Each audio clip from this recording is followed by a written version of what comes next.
wabarakatuh. Halo teman-teman. Salam Sobat Cerdas. Berjumpa kembali dengan Ustadz Dani dan Ustadzah Risti. Kali ini kita akan belajar tentang tema 2, subtema 3. Tentang memelihara kesehatan organ pernapasan manusia. Mari kita awali dengan membaca basmalah bersama. Bismillahirrahmanirrahim. Setiap harinya miliaran manusia menghirup gas polutan berbahaya yang dihasilkan oleh aktivitas alam dan manusia itu sendiri. Tingginya mobilitas masyarakat dalam berkendara juga turut andil terhadap pencemaran udara. Di daerah perkotaan misalnya, pada jam-jam sibuk, tingkat polusi cenderung tinggi.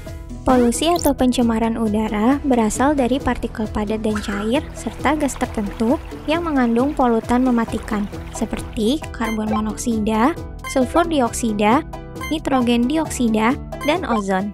Seperti yang kita ketahui, polusi udara menyebabkan berbagai masalah serius pada kesehatan, terutama di saluran pernapasan manusia. Dampak yang paling umum terjadi meliputi penyakit jantung, kanker paru-paru, sampai infeksi saluran pernapasan akut atau ISPA. Mengingat begitu fatalnya dampak bagi kesehatan, laporan Global Air Report yang diterbitkan oleh Health Effects Institute di Amerika dan Universitas British Columbia di Kanada mengklaim setidaknya polusi udara bisa mengurangi 1-2 tahun usia manusia. Badan Kesehatan Dunia atau WHO juga memperkirakan bahwa 90% populasi manusia di dunia menghirup udara dengan tingkat polutan tinggi. Polusi udara disinyalir jadi penyebab kematian sekitar 7 juta orang di seluruh dunia setiap tahunnya. Teman-teman, bernapas merupakan kebutuhan utama makhluk hidup. Oleh karena itu, penting bagi kita untuk menjaga kesehatan organ pernafasan. Beberapa cara yang dapat dilakukan untuk menjaga organ pernafasan yaitu 1. Menggunakan masker saat berada di daerah yang mengalami pencemaran udara. 2. Menjaga kesehatan dan kebersihan lingkungan. 3. Menanam pohon di lingkungan sekitar. Di samping itu, kalian juga harus memelihara organ pernafasan yaitu dengan 1. Makan makanan sehat. Dengan makanan sehat yang sehat, kekebalan tubuh kita akan lebih kuat. 2. Tidur malam yang cukup. Saat kita tidur, tubuh akan memulihkan kinerja semua organ tubuh. 3. Menjaga kesehatan dan kebersihan lingkungan. Lingkungan yang sehat dan bersih akan menciptakan udara yang baik untuk pernafasan manusia. Dengan demikian, pernafasan kita akan lancar sehingga nyaman dalam menjalani aktivitas sehari-hari. Sobat Cerdas, coba perhatikan gambar berikut ini. Gambar manakah yang merupakan kegiatan memelihara organ pernapasan? Gambar A atau gambar B? Benar, gambar B, yaitu gambar orang yang memakai masker saat di tempat yang banyak kabut asapnya. Dari gambar tersebut kita bisa kembangkan menjadi sebuah gambar cerita atau cerita bergambar, yaitu cerita yang ditampilkan dengan menggunakan gambar. Contoh cerita bergambar yang sering kita jumpai adalah komik. Unsur-unsur pada cerita bergambar dalam hal ini adalah komik. Yang pertama, panel, yaitu kotak yang berisi ilustrasi dan teks yang tersusun menjadi sebuah cerita. Yang kedua, balon kata, yaitu tempat untuk meletakkan dialog atau narasi. Yang ketiga, parit, yaitu ruang di antara panel. Yang keempat, ilustrasi, yaitu gambar yang digunakan untuk memperjelas cerita. Yang kelima, narasi, yaitu keterangan latar tempat, waktu, atau situasi.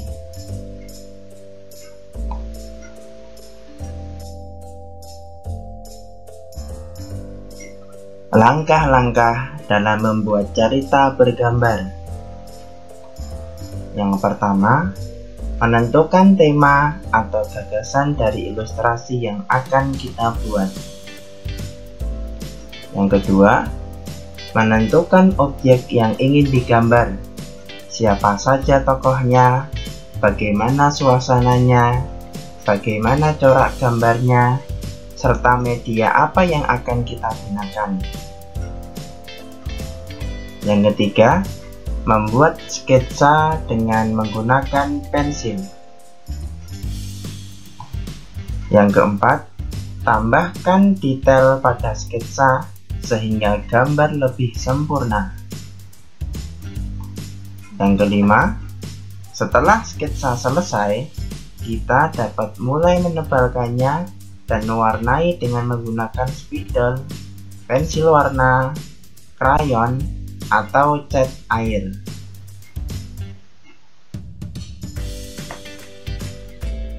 Teknik pewarnaan. Yang pertama ada teknik kering, yaitu tidak memerlukan pengencer atau air. Ilustrasi dibuat langsung pada gambar dengan sketsa, lalu diwarnai dengan krayon atau pensil warna. Yang kedua ada teknik basah. Memerlukan air atau minyak sebagai pengencer. Ilustrasi dibuat pada bidang kertas yang tebal, lalu diwarnai dengan cat air atau cat minyak. Sekarang coba simak teks penjelasan tentang kabut asap. Perhatikan teks berikut ini. Kabut asap merupakan asap dan kabut yang bercampur menjadi satu. Kabut adalah uap air yang berkondensasi atau mirip awan yang melayang di dekat permukaan tanah. Sementara asap adalah uap hasil pembakaran. Oleh karena itu, kabut asap termasuk dalam pencemaran udara. Dampak negatif kabut asap yaitu masalah kesehatan pernapasan atau iritasi mata, hidung, dan tenggorokan. Untuk mengurangi dampak kabut asap, penggunaan masker dan kacamata sangat disarankan. Masker dan kacamata berguna untuk melindungi pernapasan dan mata selama beraktivitas di kawasan yang terkena dampak pencemaran kabut asap.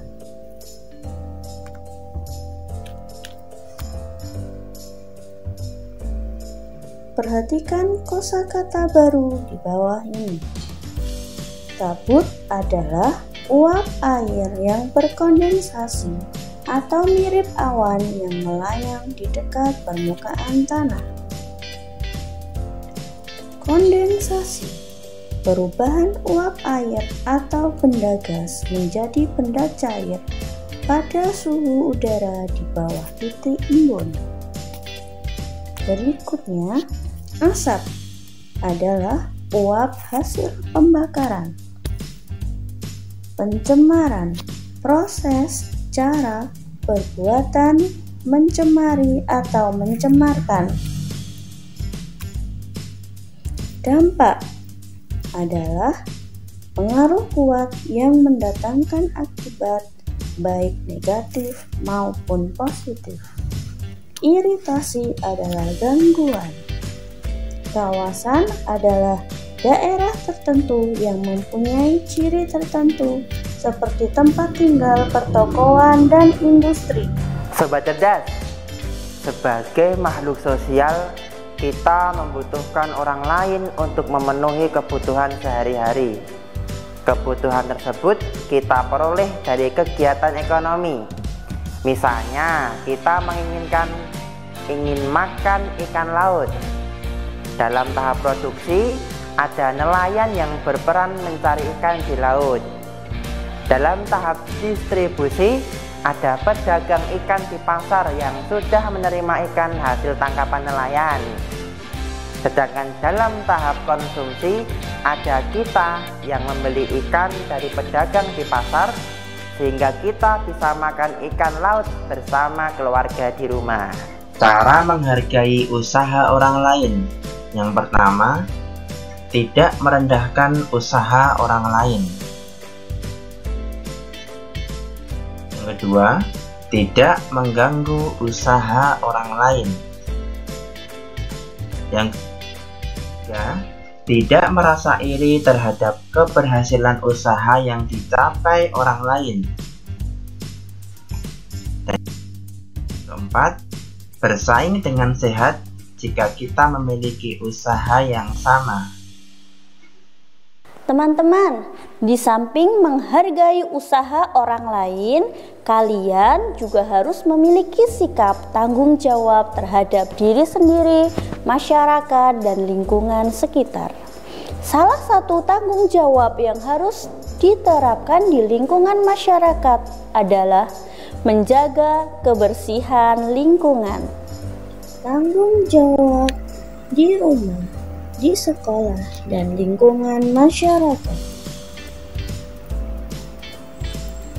Tanggung jawab merupakan kesadaran dalam melaksanakan kewajiban. Tanggung jawab di rumah meliputi membantu pekerjaan orang tua di rumah, ikut menjaga kebersihan dan kerapian rumah, dan melaksanakan semua aturan yang telah dibuat dengan baik. Tanggung jawab di sekolah antara lain ikut menjaga kebersihan lingkungan sekolah, ikut menciptakan suasana belajar yang nyaman, dan melaksanakan semua peraturan yang ada di sekolah dengan baik. Tanggung jawab di lingkungan masyarakat antara lain adalah ikut menjaga kebersihan lingkungan. Hasil dari menjaga kebersihan lingkungan adalah sebagai berikut: lingkungan bersih dan nyaman, terhindar dari penyakit, timbul kepedulian, dan kehidupan masyarakat yang harmonis. Contoh lain tanggung jawab di lingkungan masyarakat adalah ikut menjaga keamanan lingkungan sekitar, melaksanakan semua aturan yang berlaku di masyarakat. Pada pembelajaran sebelumnya, kita sudah memahami bahwa sebuah teks mengandung informasi. Informasi tersebut dapat ditemukan secara tersurat maupun tersirat. Informasi tersurat artinya informasi tersebut tertulis jelas dalam teks yang dibaca.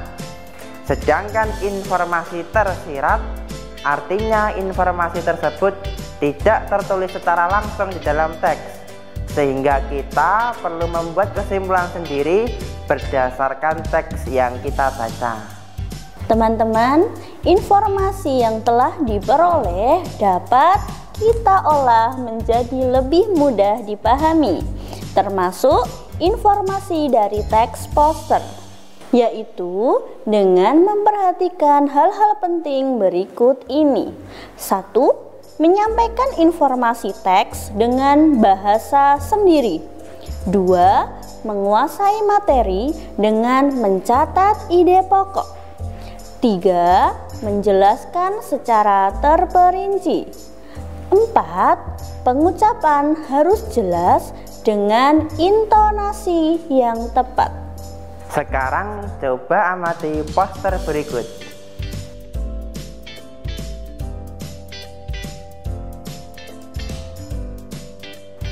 Kira-kira poster tersebut ingin menjelaskan tentang apa ya?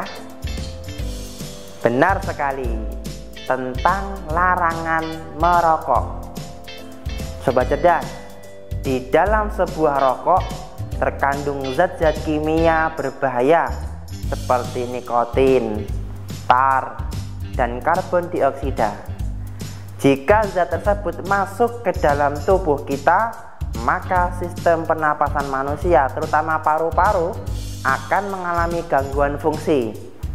Nah, beberapa bahaya perokok antara lain: pertama, mudah terserang penyakit lumpuh otak. Kedua, beresiko mengalami penyakit kanker paru-paru. Ketiga, menyebabkan penyakit bronkitis, pneumonia, dan emfisema. Keempat, mempercepat kematian sel-sel tubuh. Sedangkan yang kelima, mengganggu kesehatan janin pada ibu hamil. Alhamdulillah, kali ini kita sudah belajar banyak tentang tema memelihara kesehatan organ pernapasan manusia. Sebagaimana anjuran Islam, satu-satunya agama yang memberi perhatian utama terhadap kesehatan manusia. Dari Abu Hurairah bahwa Rasulullah Shallallahu Alaihi Wasallam berkata, seorang mukmin yang kuat lebih baik dan lebih disukai Allah daripada mukmin yang lemah. Teruslah mengejar cita-citamu, carilah bantuan hanya kepada Allah dan jangan menyerah. Jika sesuatu menimpamu, katakanlah Allah memiliki tekad dan melakukan apa yang Dia kehendaki. Hadis riwayat Bukhari. Wassalamualaikum warahmatullahi wabarakatuh.